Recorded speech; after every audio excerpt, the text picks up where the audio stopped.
quiero hablarles de territorialidad, es decir, del modo como la gente, los pueblos, los colectivos ocupan y crean el territorio, pensando que territorio es una construcción que no es algo físico, sino que es simultáneamente físico, geográfico, material, histórico, cultural, ¿no? Entonces el territorio, cuando yo hablo de territorio, estoy abarcando todas estas dimensiones. Es decir, estoy hablando de un modo de vida, de una visión del mundo, de una cultura, de un modo de hacer las cosas, un modo de relacionamiento entre seres vivos, digamos, o sea, humanos, naturaleza, entorno, todo eso forma parte del territorio del que yo hablo.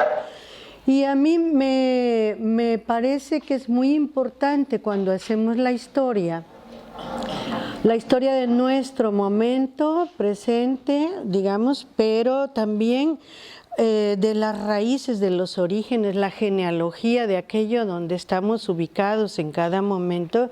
Es muy importante pensarlo en términos de cómo se han desarrollado los modos de vida, o sea, cómo los pueblos, las poblaciones llegaron a ciertas formas, ciertos comportamientos sociales, económicos, políticos, un poco lo que estaba planteando ya Luis hace un momento, cómo se llega hasta allá y qué implica llegar hasta allá, o sea, cuáles son todos esos entramados de relacionamiento que están allí dentro y que además nos permite ver la historia no ceñida a una sola forma de vida, sino a muchas formas de vida posibles, es decir, una historia más larga que el capitalismo nos permite pensarnos viviendo de otra manera, pensando de otra manera, entendiendo el mundo también de otro modo. No lo entendíamos en otros momentos de la historia, digamos, con clave capitalista, y después pasamos a entenderlo así, y cada vez más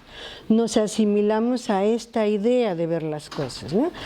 El momento de plantear alternativas, o lo que yo llamo bifurcaciones sistémicas, es decir, posibilidades de generar sustentablemente otra forma de vivir, ¿no?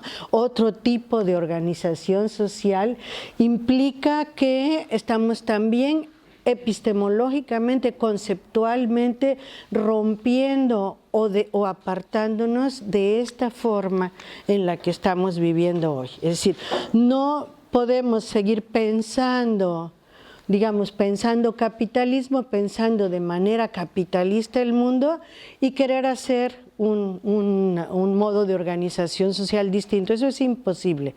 Generalmente nos pasa que lo tenemos muy consciente, nos trasladamos hacia otros criterios de organización social, pero recogemos muchas cosas, ¿no?, de la visión de mundo que tenemos hoy, con la que nos hemos formado y, digamos, con la que hemos crecido todo este tiempo, y entonces nos desplazamos a otros entornos conceptuales y a otras prácticas de vida, pero decimos, pero bueno, sí, pero también con desarrollo, pero también con progreso, y entonces vamos arrastrando conceptos que nos hacen entender las cosas nuevamente del modo como las entendíamos acá.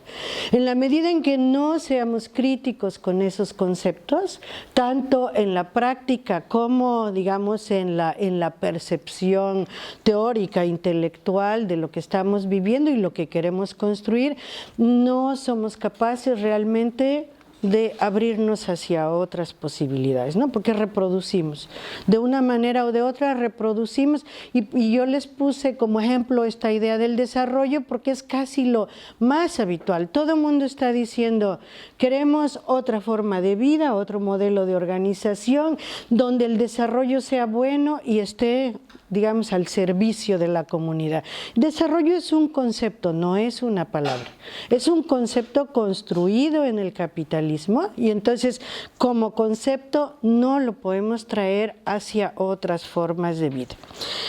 Voy a pasar rápido por una parte. Yo no, bueno, me pidieron que hablara de América Latina y voy a hablar de América Latina, pero yo quisiera que ustedes, que no son de allá, no lo entiendan como está hablando de un caso concreto, sino está hablando de una problemática. Lo que está pasando en América Latina tiene ciertas características, digamos, históricas, cierta especificidad, pero en realidad es revelador de, digamos, las relaciones generales que hay en el capitalismo, las formas de dominación que se mencionaban hace un rato, las formas de generación de materialidad con ciertos tipos de energía. O sea, todo eso está presente en el planeta entero. Yo conozco muy de cerca el caso de América Latina y lo voy a plantear, porque además es un caso muy interesante porque reúne en un mismo territorio cosas muy diferentes, ¿no? En una misma área geográfica, cosas tan distintas como digamos, el país potencia más importante del mundo y al mismo tiempo algunos de los países más pobres, más desprovistos y precarizados del mundo. Y todo eso conviviendo como si fuera una totalidad geográfica, ¿no? El continente.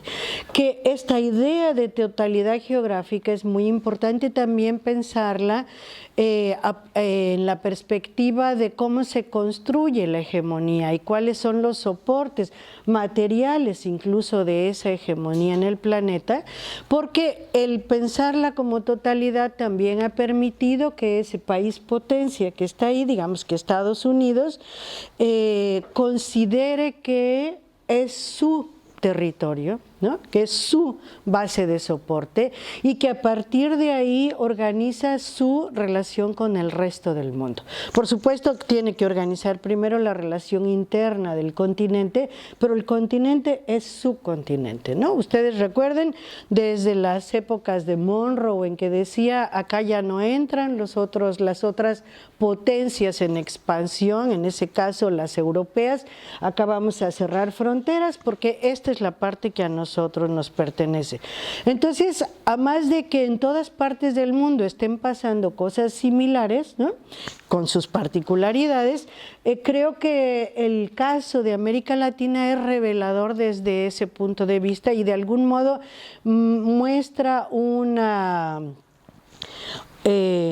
situación extrema de incorporación, de agregación y de construcción de hegemonía, ¿no? Entonces vamos a pasar rápido, les decía, por una primera parte. Luego me equivoco de botoncito. Uy, ¿se verá? Sí, se ve. No sé si apagamos estas luces, ¿será posible? ¿Sí? Porque para que vean un poco mejor. Muy rápidamente esta parte para que, digamos, quedemos ubicados en el planeta entero, aunque después estemos hablando de América Latina. En este momento de la historia de la tecnología, de la historia de uso de las energías, de todas esas cosas, tenemos en el planeta que hay 4 bienes naturales que resultan ser estratégicos.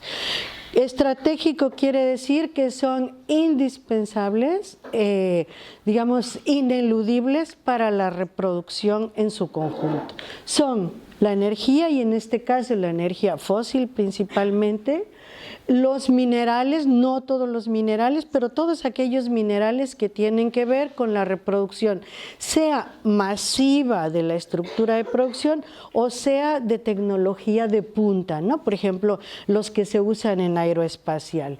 Entonces, minerales van a ser estos cafecitos, son los minerales. Esto es petróleo y gas, ¿no?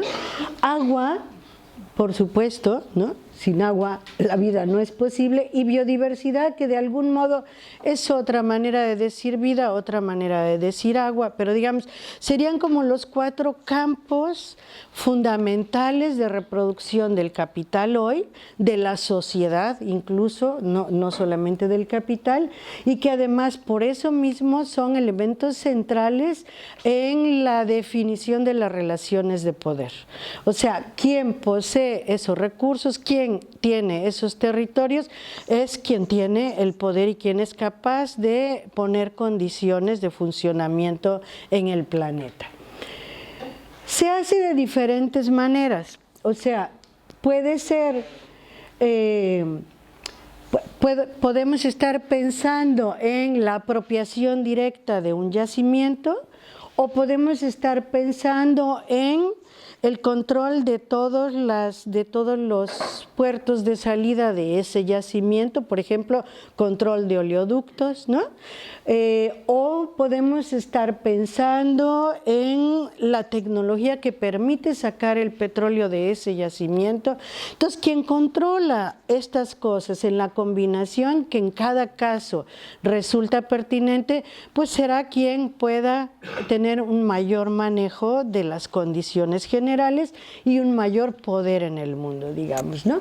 Muy rápidamente, desde la visión dominante, es decir, desde la visión capitalista hegemónica, desde la lectura que hace el sujeto hegemónico del capitalismo hoy, en el mundo hay como una serie de zonas, bueno, hay modos de acercarse a estos que también están relacionados con el uso de diferente tipo de mecanismos, ya no solamente estos de los que yo hablaba, que eran como la explotación del recurso, que se convierte en recurso justo porque es considerado mercancía, a pesar de ser un bien de la naturaleza, pero entonces mecanismos pueden ser algunos, esto se ha modificado porque como está cambiando todo el tiempo, todos estos puntitos son bases militares de Estados Unidos en el mundo, ¿no? Entonces ahí donde ven un puntito es que ellos han puesto una base militar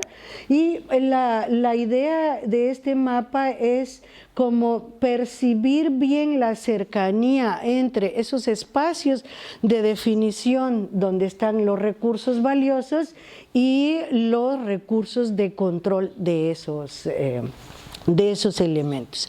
Pero sobre todo lo que me interesa que vean es que la lectura que hace el hegemón, decía yo, el sujeto hegemónico, a través de algunos documentos estratégicos de Estados Unidos, particularmente los que genera el Pentágono, hay una definición del mundo, no me voy a detener en toda la definición que hacen, pero de una región muy extensa, que es toda esta que abarca esta mancha, que le llaman ellos la brecha crítica, la región crítica. ¿A qué le llaman así? A la zona del planeta que es, digamos, relativamente ingobernable, la no correctamente disciplinada, la que no acepta, por ejemplo, las reglas del Fondo Monetario, de la OMC, que no las acepta o que no las puede aceptar, porque sus condiciones internas también no le permiten, ¿no? Son situaciones a veces muy conflictivas, caóticas en cierto sentido institucional, y entonces eso hace que no haya condiciones de disciplinamiento tan fácil y es considerada entonces como una brecha crítica, es decir, es la parte del planeta que puede poner en riesgo la gobernabilidad del planeta. Y la gobernabilidad del planeta es el mantenimiento del capitalismo, de sus hegemonías, ¿no?, internas, de sus jerarquías internas y del funcionamiento general de acuerdo con sus reglas del juego. Como es crítica esta región y como puede poner en riesgo al planeta en su conjunto, hay que hacerse cargo de ella. Y es la región donde se justifican intervenciones de cualquier tipo, ¿no? Es la región donde se define que, bueno, hay muchas áreas, que esto que les decía, ¿no?, que se consideran caóticas, hay estados fallidos o se generan estados fallidos de un día para el otro también, se construyen mediáticamente, mediática y realmente también, pero bueno, mediáticamente puede ser, y entonces se justifican intervenciones de diferentes tipos. Pero la idea es que esta parte del mundo, esta parte tan grande, es una parte que está justificado que sea intervenida por aquellos que imponen las disciplinas, aquellos que hacen cumplir las reglas de la democracia y las reglas del juego en general capitalista. Si se fijan, es el área que tiene casi todos estos que llamaba yo recursos estratégicos, o sea, muy cercanamente a el control de todas las riquezas del planeta, podríamos decir, ¿no? Y desatan, por supuesto, muchísimas rebeliones, ¿no? Algunas de estas, yo no sé si se pueden llamar rebeliones, ya lo mencionaba Luis hace rato. Hay rebeliones, hay causas para la rebelión, hay conflictos reales, pero hay también conflictos inducidos y rebeliones inducidas, y finalmente el resultado es complicadísimo, ¿no? Libia fue un país absolutamente tomado, Mali es un país tomado, y así otros, ¿no? Y otros son lugares donde se han instalado, digamos, guerras, que son unas guerras un poco extrañas, un poco guerras como abiertas, ¿no? En las que a mí me parece que lo más interesante a notar como novedad es que son guerras difusas, guerras que no tienen límites ni territoriales ni tampoco temporales, guerras que no sabemos cuándo van a terminar, que se pueden seguir extendiendo.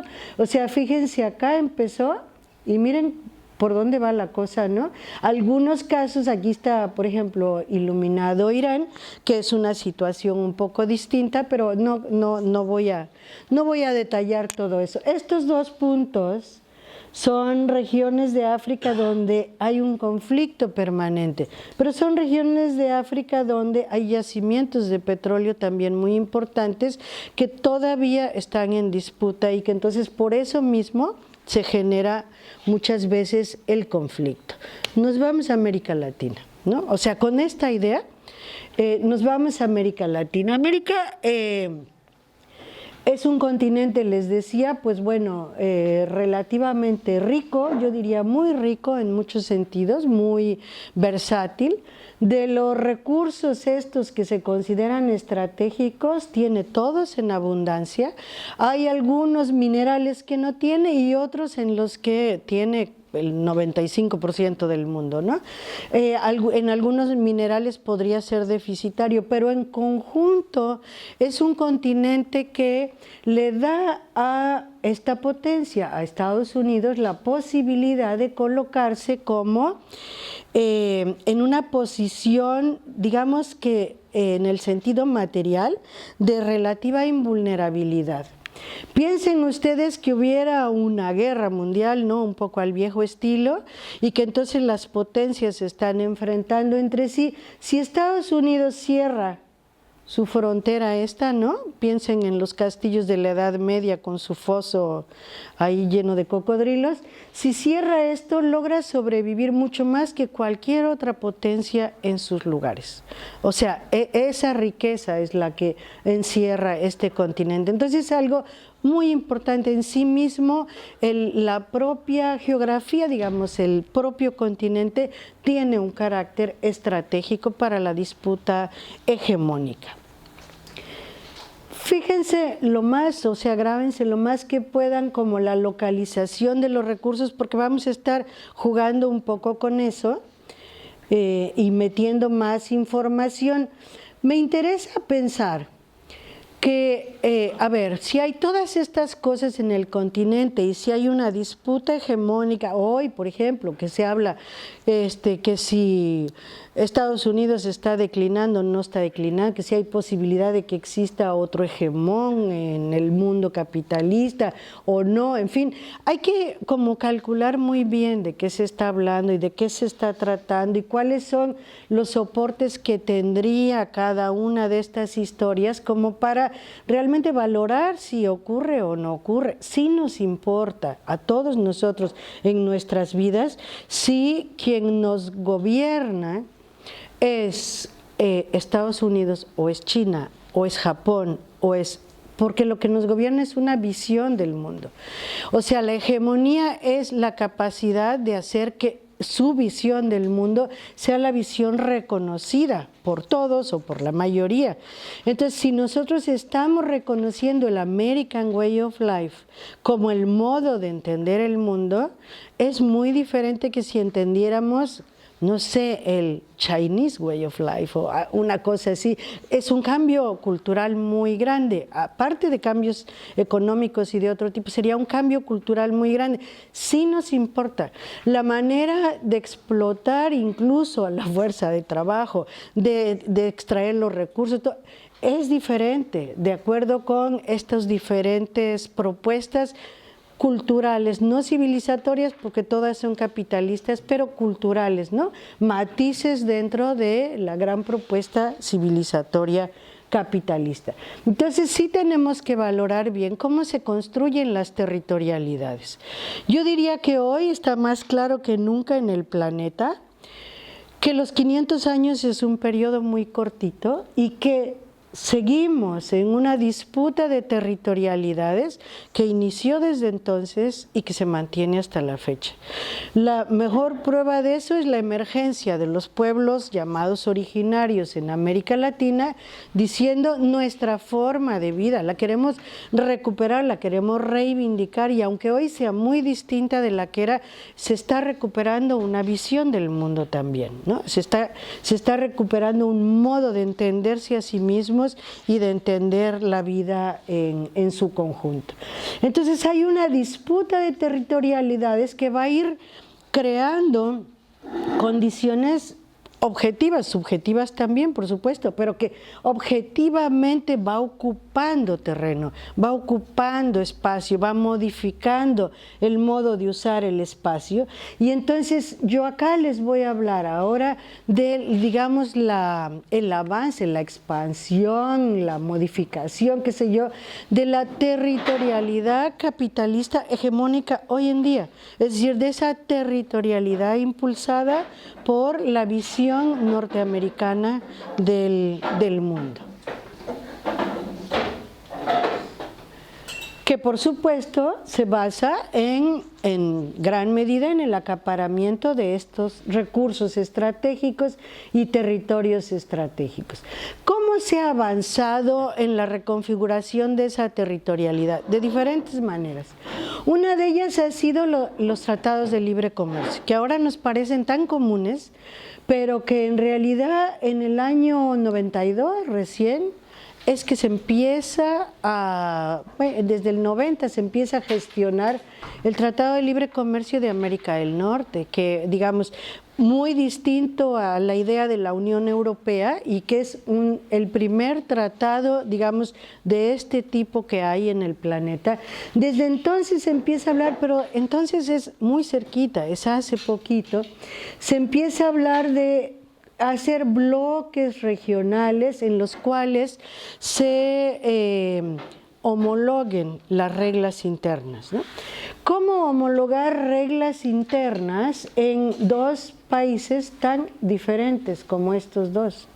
Canadá y Estados Unidos eran un poco más similares en términos de, pues a veces hasta de costumbres, pero sobre todo en términos económicos, el crecimiento de las empresas capitalistas, el tipo de empresas que hay, la manera como estaban construyendo la territorialidad, la manera como se hizo la colonización en esas tierras, pero con México hay una diferencia gigantesca. Hay una diferencia de situación económica, hay una diferencia cultural muy grande, hay en esa misma medida hay espacios de resistencia cultural distintos, y la resistencia cultural es una resistencia a un sistema de organización social, no es digamos una cosa ahí marginal, chiquita, sino que siempre estas resistencias culturales están relacionadas con otras visiones de mundo, ¿no? Una diferencia, por ejemplo, salarial en el momento en que se está negociando el Tratado de Libre Comercio, de 1 a 10 o de 1 a 12, según variaba más o menos en ese rango. Imagínense ustedes cómo vamos a tener un área común con condiciones comunes, o sea, era imposible. Por supuesto que era un área que tenía comportamientos unilaterales, es decir, las inversiones corrían de arriba hacia abajo, la fuerza de trabajo quedó limitada y entonces no hubo nunca manera de homogeneizar condiciones, por supuesto, pero sí hubo manera de regular colectivamente cuestiones de seguridad. O sea, es un área completa y entonces ahí avanza esta idea de la brecha crítica diciendo, bueno, como este es un solo territorio, es un territorio que tiene que ser defendido por los tres en su conjunto, y los tres en su conjunto es por los cuerpos de seguridad de Estados Unidos, porque es incomparable lo que pueden hacer los mexicanos, aunque sí han avanzado mucho en eso también, ¿no? En cultura represiva y en fin. Pero bueno, se crea el Tratado de Libre Comercio de América del Norte con la idea de hacer el Tratado de Libre Comercio de América en su conjunto, el famoso ALCA, ¿no? Se derrota el ALCA porque la movilización social, el rechazo social es muy fuerte, pero se van haciendo tratados entonces regionales, parciales, y así se va avanzando sobre una parte del territorio. ¿Qué ocurre en esta parte del territorio? Principalmente se quitan restricciones a la inversión extranjera, principalmente, en aquellos bienes que se consideran patrimonio de la nación, los básicos patrimoniales como petróleo y minería. Entonces, eso es lo primero que salta con los tratados de libre comercio. Cuando toda esta oleada empieza, hay también una oleada, como yo decía, de resistencias que se organiza de diferentes maneras. Muchos movimientos levantados por muchos lugares, que además eran de este tipo de movimientos que se dice, bueno, se llaman por ahí en la literatura espontáneos, pero que de hecho son, ¿no?, como una acumulación histórica de prácticas de lucha que aparecen en algún momento. Esto es el momento en que el neoliberalismo apretaba más fuerte, entonces muchos levantamientos contra alza de tarifas, de luz, de qué sé yo, contra privatizaciones, todas estas cosas que están ocurriendo y que poco a poco, aparte de que están, ya vamos a ver un mapita, ¿no?, salpicadas por todo el territorio, dan lugar también a algunas experiencias como más institucionalizadas también de contraposición a las políticas que se estaban lanzando, ¿no?, de integración desde el norte. ALBA es una de esas experiencias, todavía existe, y ALBA lo que intenta es decir, sí, integración, pero de otro tipo, ¿no? Integración solidaria, integración recíproca, como estaba planteando Luis, pero integración sobre todo contrapuesta, una integración que tiende a generar espacios de poder diferentes, ¿no? Quizá no tan grandes, pero sí suficientes como para disputar algunas cosas dentro del continente. Y la respuesta a eso es la construcción, entre otras cosas, en el terreno de los tratados, la construcción del Tratado Transpacífico, que ahora ustedes de algún modo están discutiendo también al discutir el de ustedes, el transatlántico. El Tratado Transpacífico, más allá de todo lo que tiene que ver con la relación con Asia, y con la posibilidad de hacer un contrapeso al crecimiento chino, y eso es sobre todo el restablecimiento de un corredor aquí en el que las reglas del juego son compartidas por todos. Y el Transpacífico tiene elementos adicionales a los que habíamos visto en los otros tratados. Fíjense en qué poco tiempo, porque es de los años 90 y ahora estamos 2015, o sea, es muy poquito tiempo, en que ahora ya se quita restricciones al campo y al uso de la tierra, no solamente por tenencia, sino porque quitando esas restricciones es posible introducir transgénicos y entonces plantaciones de transgénicos en grande pensadas en este corredor, ¿no? Plantaciones de transgénicos que son, bueno, otra vez, esa territorialidad que corresponde al momento capitalista actual, en que es un momento muy paradigmáticamente Monsanto, yo diría. O sea, Monsanto es una representación realmente de lo que el capitalismo hoy está tocando, está intentando impulsar, que es esto de controlar la vida en sí misma. O sea, al controlar la capacidad de reproducción propia de las semillas, está decidiendo quién vive y quién no vive, ¿no? Y ese experimento que está haciendo Monsanto con eso es el experimento que se pretende extender en toda esta región. Lean ustedes a partir de aquí qué puede pasar con el Tratado Transatlántico también y qué consecuencias puede tener, aparte de los tratados estos más económicos propiamente, ¿no?, que tendían a modificar territorialidades. Hay otro tipo de acuerdos que se han hecho en el continente o de proyectos que se han lanzado que son de infraestructura, que son de comunicación. Este es un proyecto que se llama IRSA, ¿no?, abreviado, es la integración de la red de infraestructura de Sudamérica, y que está pensado aquí, por ejemplo, esta área, toda esta área es uno de los corredores o de los canales que están pensados.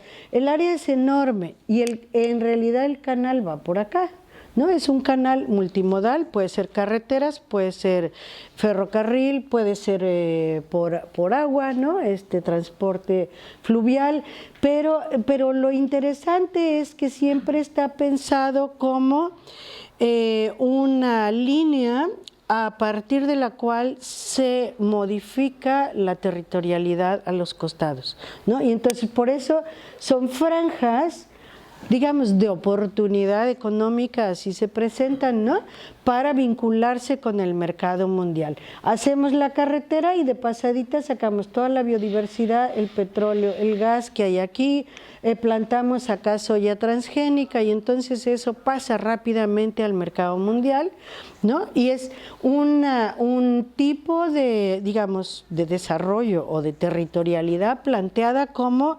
absolutamente extractivista, ¿no?, como del centro hacia afuera, hacia los costados para ir al exterior.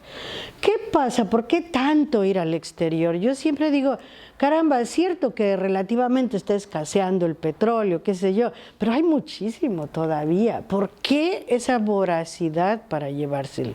Y tiene que ver también no solo con, digamos, la disponibilidad, sino con estas relaciones de competencia tan agresivas que se han ido desarrollando y que hacen que hay que sacarlo todo antes de que sea demasiado tarde un poco, ¿no? O sea, tanto por los competidores como por esos pueblos alebrestados que rechazan, esos que hacen ingobernable la brecha crítica, ¿no?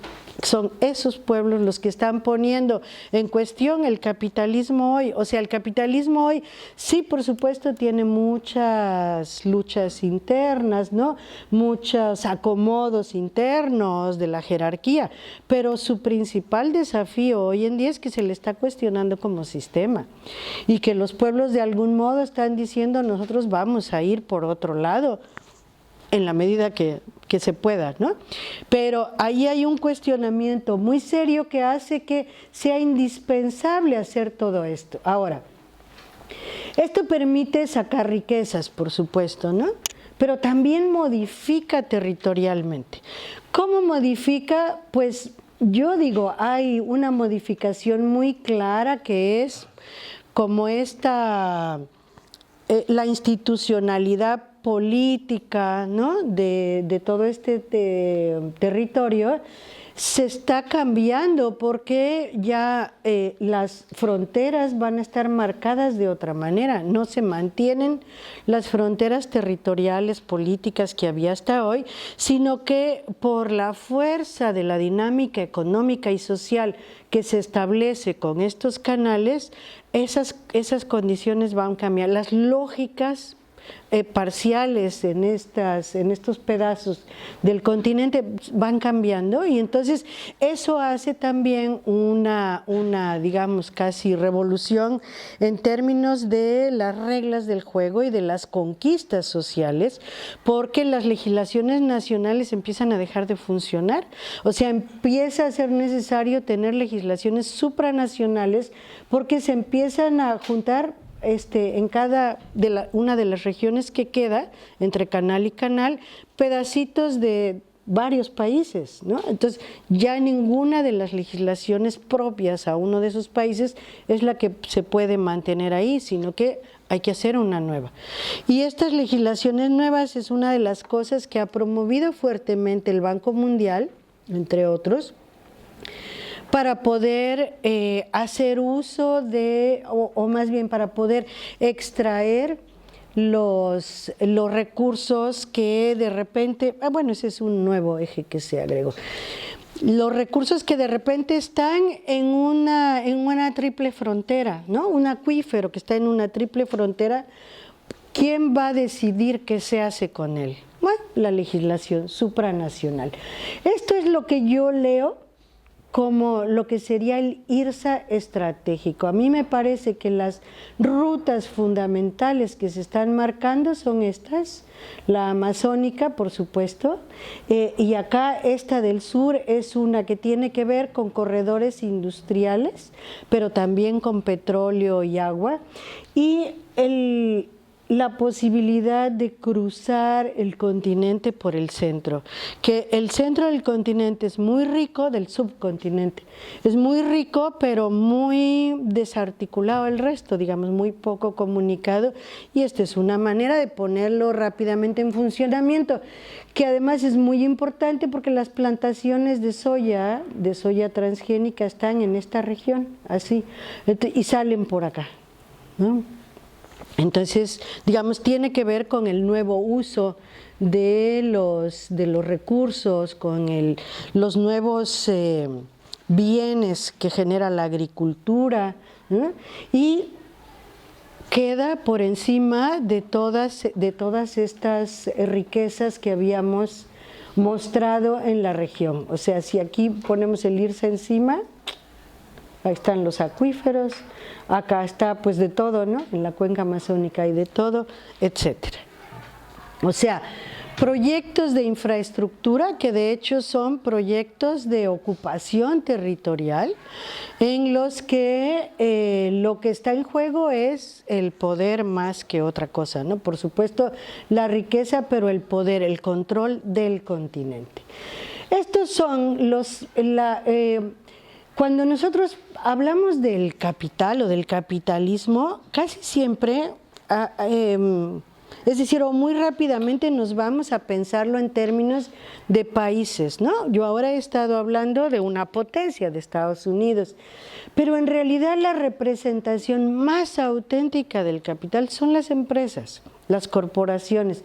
Estos son los proyectos de las corporaciones gigantes que hay en esta parte del continente en actividades de extracción, solo en actividades de extracción, que tienen relación con todos estos proyectos que se están haciendo de comunicación y que van a permitir sacar, pues, todo tipo, ¿no? Bosques, celulosa, madera, biodiversidad bajo diferentes formas, etcétera. O sea, no desconozcamos que ahí está el capital directamente, ¿no? No desconozcamos que cada una de estas minas que se están poniendo forma parte de ese conjunto que es el que nos muestra hasta dónde está llegando la dominación o la territorialización, la modificación de territorialidad en toda esta región. Yo diría, de hecho, es una disputa fuerte porque lo primero que hubo en esta región fue una territorialidad distinta, y es una territorialidad que no está cancelada, que no está agotada, que no se exterminó, sino que está ahí y está peleando en condiciones, por supuesto, difíciles, pero, ¿no? Y la otra está avasallándola. Pero están esas dos territorialidades en disputa. Y como eso es así, se necesitan también argumentos de fuerza, ¿no? No ha sido suficiente para el capitalismo, en este caso, bueno, para el hegemónico directamente ahí, no ha sido suficiente decir es el mercado el que lo va a regir todo, ¿no? Y dejemos que el mercado funcione. El mercado llegó hasta cierto punto, pero no lograba hacer más cosas. No lograba, por ejemplo, en algunos casos, México, que en la privatización del petróleo no había manera de hacerla hasta que no se metió la violencia al país de un modo tan bárbaro que, bueno, pasó la privatización petrolera, ¿no? Pero así ha ido ocurriendo en los otros lados y entonces el recurso de la fuerza es algo que les hizo falta, ¿no? ¿Cómo echamos atrás todas estas luchas que además estaban, la verdad, desatadas? Por todos lados había un colectivo peleando contra una carretera, contra una mina, contra lo que fuera, y sí estaban muy preocupados porque estaban creciendo estas condiciones de reconquista, digamos, del territorio por parte de los pueblos. Y entonces se inicia nuevamente una política de control militar sobre este territorio, particularmente a partir de este año, ¿no? 2007. Las luchas crecieron muchísimo, muchísimo hasta el 2005-2006, pero después de eso cambió el modo como Estados Unidos estaba asumiendo el control general hemisférico del continente y empezó a tener una presencia militar muy activa y muy visible. Empezó con ejercicios militares por todos lados, ¿no? Que eran evidentes, que involucraban a los ejércitos de la región, ¿no? Entonces, como para que coparticipen en el avance de estos proyectos, por ejemplo, de las transnacionales, se relanza la Cuarta Flota, no solamente ejercicios aislados, sino que después de un cierto tiempo se articulan otra vez y entonces es la Cuarta Flota la que patrulla nuestros mares, la que nos pone la frontera, digamos, más externa en América Latina, y a partir de ahí una cantidad de cosas bárbaras, que nos da un mapa como este, simplemente las cosas más importantes, y en que combina muchas formas de militarización distintas. Hay bases militares, hay ejercicios militares, hay cambios de legislación, por ejemplo, todas las legislaciones antiterroristas se meten ahí, hay acuerdos de seguridad y entonces empieza a ser que los tratados de libre comercio se acompañan de un tratado de seguridad y entonces el de seguridad protege el libre comercio, pero al mismo tiempo toma como posesión del lugar, ¿no? Como permite cosas como esto de que los cuerpos de seguridad de otros países de la región puedan también entrar a garantizar las condiciones de seguridad. Crece entonces, decía yo, enormemente la militarización ahí. Hay un tratado que es muy interesante observar, porque es este. Ustedes el Plan Colombia lo conocen bien, supongo, todo el mundo lo conoce bien. Acá se hace una cosa parecida. Era un país muy distinto, México, a Colombia. Su posición tan estratégica como Colombia, acá con referencia a la zona Gran Caribe, acá con referencia al sur, a la cuenca amazónica y el canal, pero digamos que son como los dos eslabones del continente. Y entonces se lanza aquí una cosa que se llama Iniciativa Mérida y que es la que mete al país en una dinámica de guerra contra el narco, ¿no? O sea, ya tenemos leyes antiterroristas, pero ahora tenemos nuestro enemigo que es el narco, y entonces inicia la guerra contra el narco, que en realidad consistió en autorizar el uso del ejército en labores de seguridad interna. Y usar el ejército en labores de seguridad interna quiere decir ejército controlando a la población civil, ¿no? Siempre.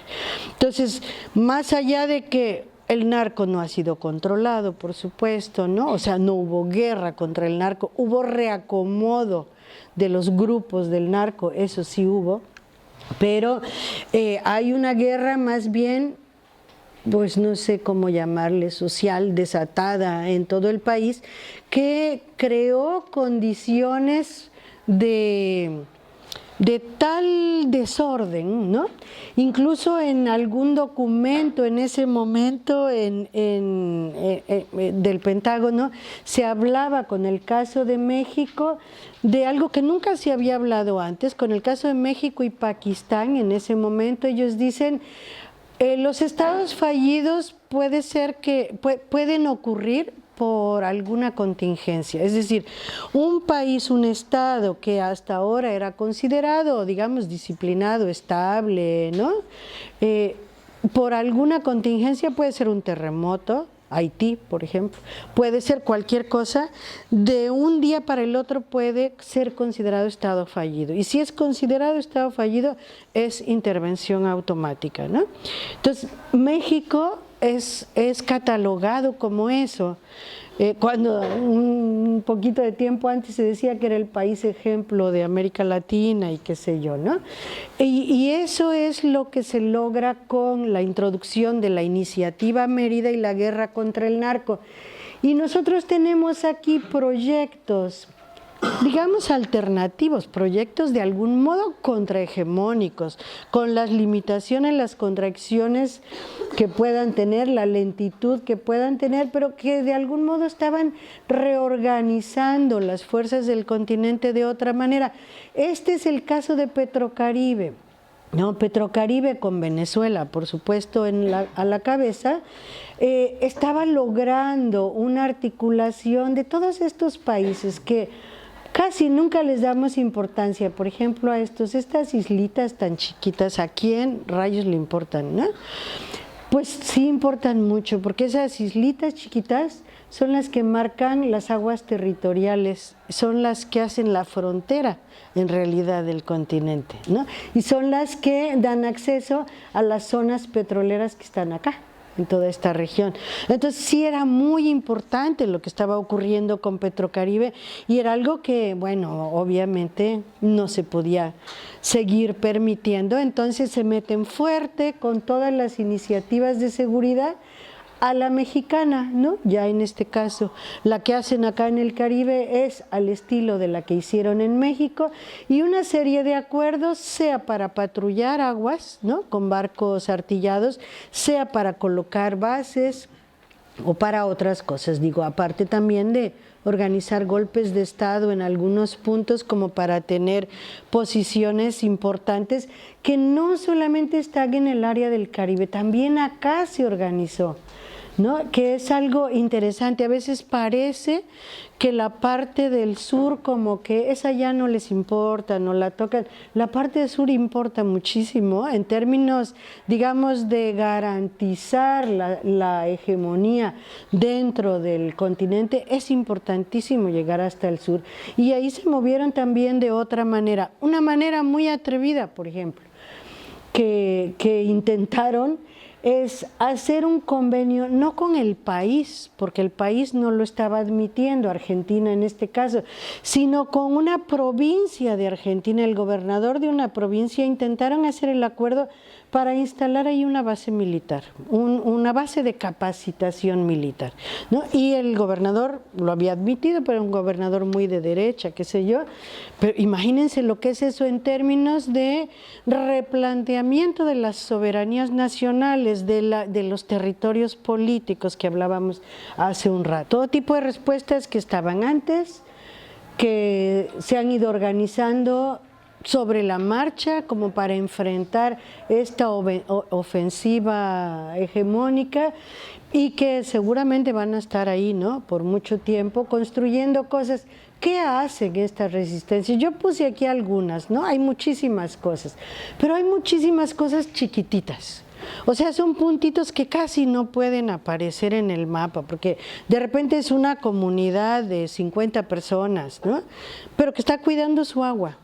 Y es otra comunidad de 100 personas que no quiere megaminería. Y todas estas cosas son, la verdad, luchas por mantener o reinventar una territorialidad amable, ¿no? Una territorialidad de la vida. Un poco Luis ponía esto de cuál es el objetivo central de la organización social, la reproducción de la vida o la producción de materialidad, ¿no? Se produce materialidad para reproducir la vida, porque siempre vamos a necesitar cosas para reproducirnos, pero entonces es con un criterio muy distinto al que pone en el centro la producción material, porque la producción material puesta así nos lleva a esta carrera energética, ¿no? A esta depredación ecológica, a que todo se convierta en cosa, porque son las cosas las que son apropiables, y entonces recursos naturales, ¿no? Recursos humanos, capital humano, este tipo de cosas no son solo, digamos, nombres que surgen por ahí, se sueltan y no tienen ninguna importancia, tienen muchísima importancia, porque en la medida que somos recursos humanos no somos sujetos, somos cosas, ¿no? Somos manipulables. Entonces yo creo que el conjunto de mapas estos nos da una idea más ubicada en términos del globo terráqueo, de dónde están las disputas de territorialidad y hasta dónde pueden avanzar. ¿Qué tan profundas son estas en el tiempo? Mucho más profundas que el capitalismo, por supuesto. O sea, vienen de mucho más atrás que el capitalismo. ¿Qué tan fuertes son? Depende de su capacidad de emancipación en términos conceptuales, sobre todo. Es decir, depende de la capacidad que tengan para hacer que su visión del mundo sea una visión que logre disputarse terreno con el American Way of Life, ¿no? Que es tan fascinante en cierto sentido y tan, digamos, dañino en muchos otros sentidos, pero que sí fascina.